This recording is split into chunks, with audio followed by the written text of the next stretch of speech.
अस्सलामुअलैकुम, कैसे हैं सब। उम्मीद है कि अल्लाह पाक फज़ल व करम से सब खैरियत आफियत होंगे। अल्लाह पाक सबको अपने फ़रमान में रखे।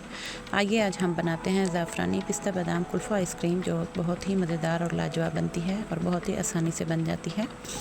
इसके लिए मैंने 1 किलो दूध लिया है और इसमें 1 पिंच मैंने ज़ाफ़रान के शामिल किया है।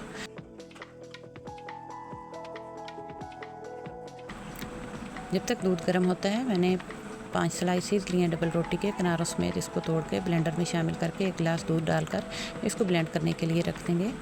जैसे ही ब्लेंड होगा, हम इधर दूध की कंडीशन चेक करते हैं। दूध अगर उबला है तो इसमें हम 1 कप चीनी शामिल करेंगे। चीनी आप अपने टेस्ट के अकॉर्डिंग शामिल करें। अगर आप चीनी इसमें कम या ज़्यादा करना चाहते हैं तो आप कर सकते हैं। ये देखें, दूध और डबल रोटी का मिक्सचर बहुत अच्छे से तैयार हुआ है। इसको हम उबलते हुए दूध में शामिल करेंगे। जैसे ही दूध में उबाल आएगा, हम इसको दूध में शामिल कर देंगे। देखें, दूध उबल चुका है। अब हम इस बैटर को शामिल करेंगे और चम्मच मुसलसल चलाएंगे, क्योंकि इसकी जैसे जैसे कंसिस्टेंसी थिक होगी, इसके जलने के इम्कान ज़्यादा होंगे। लिहाजा आप इस चम्मच को हिलाते जाएं और चम्मच को चलाते हुए इसको पकाएं ताकि जलने ना पाए। अब इसकी कंसिस्टेंसी काफ़ी थिक हो गई है। इस मरहले पे मैंने 2 चम्मच देसी घी के शामिल किए हैं। अगर अवेलेबल है तो आप शामिल करें, इससे बहुत बढ़िया खुशबू आएगी। ये मुकम्मल ऑप्शनल है, अगर आपको नहीं पसंद तो आप ना डालें।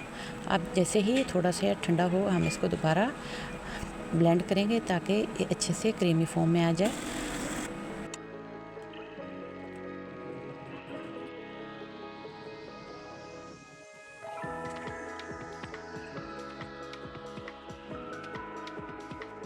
पाँच से 6 घंटे के लिए फ्रीज़ करें।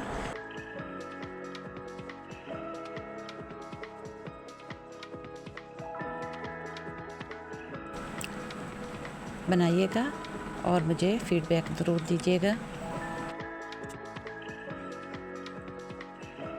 अगर अभी तक भी आपने मेरे चैनल को सब्सक्राइब नहीं किया तो मेरी हम्बल रिक्वेस्ट है, प्लीज़ मेरे चैनल को सब्सक्राइब करें, लाइक करें, शेयर करें। मिलते हैं अगली वीडियो में, तब तक के लिए अल्लाह हाफ़िज़।